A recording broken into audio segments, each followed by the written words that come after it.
Good morning everyone. तो पिछली दो क्लासेस से जो हम लोग पढ़ रहे हैं वो है हम लोग कुछ मैथमेटिकल टूल्स हम लोग जमा करने का काम कर रहे हैं, जिसका यूज़ हम लोग आगे चल करके 11th एंड 12th क्लास के फिजिक्स में बहुत ज़्यादा यूज़ करेंगे। इसीलिए स्टार्टिंग में मैं ही वो मैथमेटिकल टूल आप लोगों को पढ़ा दे रहा हूँ। अब अभी आपका कोई भी चैप्टर स्टार्ट नहीं हुआ है, पर आपको चैप्टर पढ़ने से पहले, ठीक है, आपको चैप्टर पढ़ने से पहले जो कुछ एक बेसिक्स हैं जो कि आपके 10th क्लास या 9th क्लास में जो मैथमेटिक्स नहीं पढ़ाई गई हैं, जो आपको पढ़ाई भी जाएंगी 11th में भी नहीं, 12th में, पर आपको ज़रूरत यहाँ पे फिजिक्स में 11th क्लास से ही पढ़ना शुरू हो जाएगा। इसीलिए मैं बस इंट्रोडक्शन इंट्रोडक्शन जैसा ही, ठीक है, जरा सा मैथमेटिकल टूल्स बता रहा हूँ। उसमें से आपको मैंने बताया था डिफरेंशिएशन, दो कंटिन्यूअस बॉडीज को कैसे हम लोग डिफरेंशिएट करते हैं। उसके बाद हम लोगों ने देखी इनडेफिनिट इंटीग्रेशंस, यानी इंटीग्रेशंस यानी जो हम लोग डिफरेंशिएशंस देख रहे थे उसके जस्ट अपोजिट रिवर्स जो मैथमेटिक्स थी, जैसे कि एक डिवीजन होती है उसके रिवर्स में मैथमेटिक्स होती है मल्टीप्लिकेशन, एक एडिशंस होती है उसके रिवर्स में होती है सब्सट्रैक्शंस। तो एक मैथमेटिकल टूल हम लोग लेके आए डिफरेंशिएशन, तो उसके रिवर्स में जो मैथमेटिक्स है वो है हमारा इंटीग्रेशंस। इंटीग्रेशंस में हम लोगों ने लास्ट क्लास में देखी थी इनडिफिनिट इंटीग्रल्स। उसमें मैंने क्या बोला था, उसमें बोला था कि अगर कोई इंटीग्रेशन हो जिसका x पे पावर n, अगर कोई इंटीग्रेशन हो x पे पावर n dx और इसकी लिमिट नहीं पता हो, आप इंटीग्रेट करना चाह रहे हो यानी आप उसको ऐड करना चाह रहे हो, आप इस कंटिन्यूस बॉडी को, ठीक है, ऐड करने का काम कर रहे हो, पर आपने लिमिट नहीं डिसाइड किया कि आपको कहाँ से कहाँ तक ऐड करना है। कंटिन्यूस बॉडी ऐड करनी है लेकिन आपने लिमिट डिसाइड नहीं किया।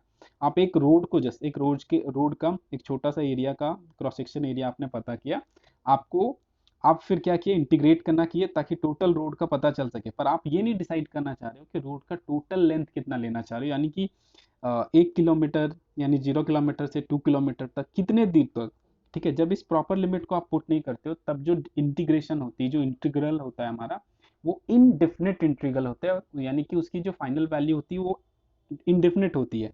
तो हम लोगों ने क्या देखा था कि वैसे सिचुएशंस में, ठीक है, एक्स पे पावर एन डी एक्स होती है, ठीक है, तो वैसे सिचुएशन में हो जाता है x n plus one plus some constant c, ठीक है। ये कांस्टेंट सी इस चीज़ को रिप्रेजेंट करने का काम करती है कि ये जो इंटीग्रेशन है आप रन करा रहे हो वो इनडेफिनेट है, उसकी इंटीग्रेशंस की लिमिट फाइनाइट नहीं है।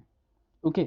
और दूसरी चीज़, आप लोग बहुत ज़्यादा बढ़ा रहे हो तो थोड़ा सा ध्यान दो कि जो 10th क्लास का सिलेबस है या 10th क्लास तक जो आप लोगों ने पढ़ा और जो आप 11th क्लास में पढ़ोगे, दोनों के दोनों में एकदम से डिफरेंस है, ठीक है।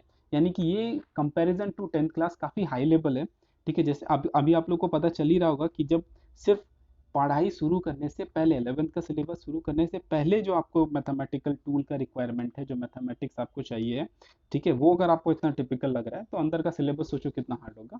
और मैं इसीलिए कोशिश कर रहा हूँ कि पहले मैथमेटिकल टूल को समझा जाए और उसके बाद चैप्टर को स्टार्ट किया जाए। ये हम लोगों का जो मैथमेटिकल टूल है, ठीक है, उसमें से ये आखिरी क्लास है आज, ठीक है। फाइनाइट इंटीग्रल पढ़ेंगे, उसके बाद हम लोग शुरू हो जाएंगे अपना सिलेबस, ठीक है।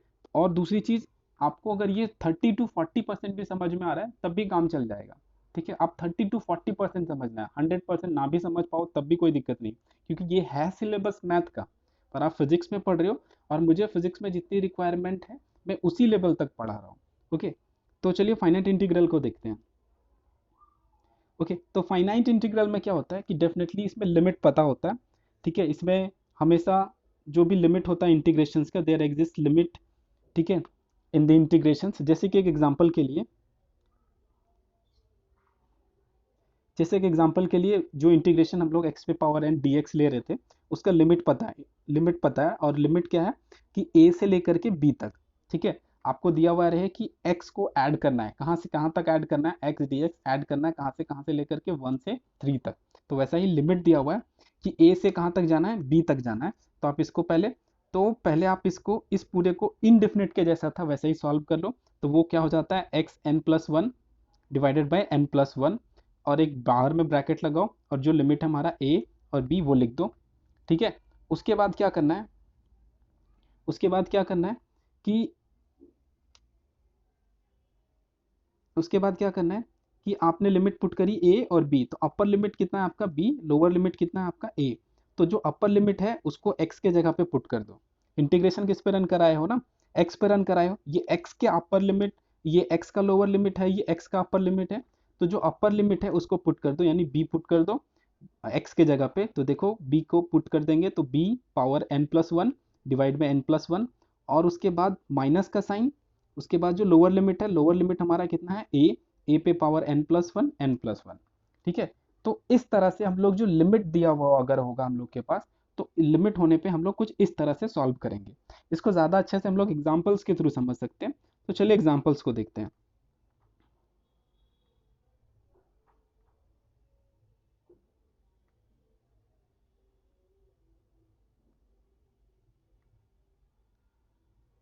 ओके, तो आपको सॉल्व करना है टी स्क्वायर डी टी, और इंटीग्रेशन लिमिट है 0 से 2 तक। ठीक है, आपको T square D T solve करनी है और इंटीग्रेशन लिमिट है फ्रॉम 0 टू 2। ठीक है, आपको ये फाइंड करनी है कि इसकी वैल्यू क्या हो जाएगी, इस टी स्क्वायर डी टी का वैल्यू क्या हो जाएगा। ठीक है, तो उस सिचुएशन में आप क्या करोगे, ठीक है, पहले तो टी स्क्वायर डी टी का इंटीग्रेशन करोगे। तो इंटीग्रेशन क्या कहती है कि टी पे पावर एन है, तो टी पे पावर एन हो तो n plus one divide by n plus one हो जाता है। तो इस बेसिस पे देखो तो क्या हो जाएगा, एन के जगह पे वैल्यू 2 है, 2 प्लस वन कितना हो जाएगा 3, तो टी पे पावर क्यू। ठीक है, और फिर यहाँ पे 2 है प्लस वन विल बी 3। ठीक है, आपने इसको इंटीग्रेट किया। ठीक है, आपकी वैल्यू कितनी आ गई, टी क्यूब बाई 3। अब आपके पास लिमिट कितना है, 0 से 2 तक। ठीक है, आपको इंटीग्रेशन सिर्फ कितने डिस्टेंस तक, कितने दूर तक देखना है, आपने इंटीग्रेशन को डेफिनेट कर दिया, और वो है क्या है 0 से 2 तक। तो मैंने क्या बोला था, पहले एक्स टी के जगह पे अपर लिमिट पुट करो, तो ये 2 उठा करके टी के जगह में पुट करोगे तो 2 to the power 3 divided by 3 minus lower limit क्या है 0, 0 पे पावर 3 बाई 3। इसको जब सॉल्व करोगे, ठीक है, इसको जब सॉल्व करोगे तो आपको पता है कि ये साइड वाली वैल्यू 0 हो जाएगी, और आपके पास सीधा सीधा वैल्यू कितना बचेगा 8/3। ठीक है, आपको बस इतने लेवल तक ही आना है। अगर आपको लग रहा है कि ये टिपिकल लेवल है, तो जब भी मन करे, कोई भी 12th क्लास का अगर कोई दोस्त हो, कोई फ्रेंड हो, तो उससे जाकर के पूछो कि डिफरेंशिएशन और इंटीग्रेशन का लेवल कहाँ तक है। ये एकदम बेसिक लेवल है। ठीक है, और इतने ही बेसिक लेवल पे हम लोगों का रिक्वायरमेंट होगा फिजिक्स में। ओके, और भी कुछ एक एग्जाम्पल्स देखते हैं तो और अच्छे से समझ में आएगा। ओके, दूसरी एग्जाम्पल है साइन एक्स डी एक्स को इंटीग्रेट करना है, कहाँ से कहाँ तक लिमिट है, 0 से π/2 तक। आपको इंटीग्रेशन लिमिट दिया हुआ है। पहला काम क्या है कि इंटीग्रेशन लिमिट भूल जाओ और उसको सॉल्व और उसको इंटीग्रेट करने का काम करो। तो याद करो फॉर्मूला में सीधा सीधा था, साइन एक्स डी एक्स हो, साइन एक्स डी एक्स तो उसकी वैल्यू हो जाती है माइनस कॉस एक्स। ये आपको फॉर्मूले में सीधा सीधा दिया हुआ था। तो आपने सॉल्व करी, कॉस एक्स वैल्यू आ गया, माइनस कॉस एक्स आ गया। Upper limit, lower limit, upper limit, तो अपर लिमिट एक्स के जगह पे पुट कर दो। अब एक्स के जगह पे अपर लिमिट पुट करोगे तो कितना हो जाएगा कॉस π/2। ठीक है, लोअर लिमिट एक्स के जगह पे पुट करोगे तो माइनस कॉस 0, और एक माइनस साइन बाहर था, ये वाला जो माइनस साइन है।